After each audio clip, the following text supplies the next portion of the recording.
Madame la présidente, madame la ministre, mes chers collègues, au cœur des célébrations du centenaire de la Première Guerre mondiale, je rends ici hommage à nos militaires vétérans et à leurs familles pour les sacrifices consentis à la défense de la France sur son sol et ailleurs. La patrie se doit de leur montrer notre reconnaissance. Dans cette optique, je salue la décision du Gouvernement de stabiliser les crédits et les emplois de cette mission. La diminution de l'ordre de 3 % des crédits s'expliquant en partie par la baisse naturelle du nombre de bénéficiaires des différents dispositifs.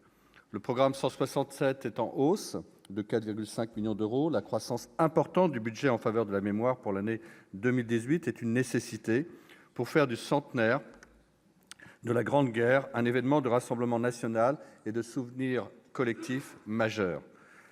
La fin du cycle des commémorations 14-18 doit être l'occasion de remettre au centre de notre politique la transmission à notre jeunesse d'une pédagogie renouvelée sur notre politique de défense, et c'est ce qui apparaît dans ce budget.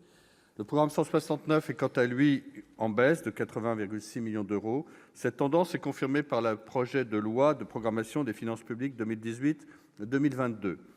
La décroissance naturelle du nombre de bénéficiaires ne prend pas en compte des mesures qui auront une incidence budgétaire à moyen terme, comme l'extension depuis le 1er octobre 2015 des critères d'attribution de la carte du combattant aux militaires ayant participé à une OPEX pendant au moins 120 jours. Alors, que retenir principalement de ce budget ? L'augmentation de 2 points de la retraite du combattant représente un effort qui était nécessaire. Le budget de l'action sociale de l'ONAC, maintenu à 26,4 millions d'euros, permettra de soutenir les anciens combattants, conjoints survivants, la 4e génération du feu et les victimes d'actes de terrorisme.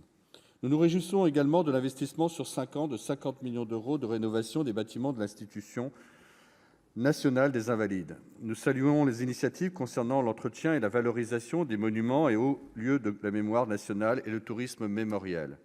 Nous approuvons les mesures prises pour corriger des inégalités connues de longue date, comme la revalorisation de 100 € de l'allocation de reconnaissance versée aux harkis et l'alignement des pensions militaires d'invalidité. Malgré ces mesures attendues et justes, quelques interrogations demeurent. Je pense notamment à la carte 62-64, qui n'est toujours pas accordée aux anciens combattants d'Algérie, restés après les accords d'Évian. Qu'attendons-nous pour réparer cette injustice ? Ou encore la révision de l'indemnisation des pupilles de la Nation dont les parents sont morts pour la France durant la Seconde Guerre mondiale. Ou encore la revalorisation de la pension de base des conjoints survivants des grands invalides de guerre. Je pense également à la situation des supplétifs de statut civil de droit commun. Il est regrettable que certains aient, en justice, vu leurs droits reconnus, quand d'autres en ont été déboutés pour des questions de forme. Il s'agit de mettre fin à une rupture d'égalité qui a d'ailleurs été dénoncée par le Conseil constitutionnel et qui ne devrait pas avoir d'incidence financière importante au regard du nombre peu élevé de personnes concernées, 150.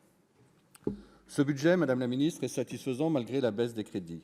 Il conforte les dispositifs de reconnaissance et de réparation et corrige plusieurs inégalités, même si certaines demeurent. Il accompagne par des crédits supplémentaires le cycle du centenaire et la modernisation des opérateurs du monde combattant. Ceci dans un contexte de réduction du déficit public, nous en sommes tous conscients. Nous prenons acte des efforts engagés, espérons que d'autres avancées nécessaires, dont celles que je viens d'évoquer, verront le jour au cours de notre législature, pour le respect, la dignité et la reconnaissance que nous devons aux combattants et à leurs familles. Tous ces éléments vont dans le bon sens et pour cela, Madame le ministre, mon groupe votera ces crédits.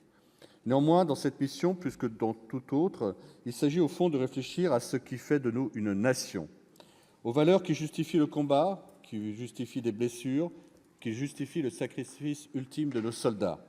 Comme le disait très justement Simone Veil, « Je n'aime pas l'expression de devoir de mémoire. Le seul devoir qui soit, c'est d'enseigner et c'est de transmettre. » Merci.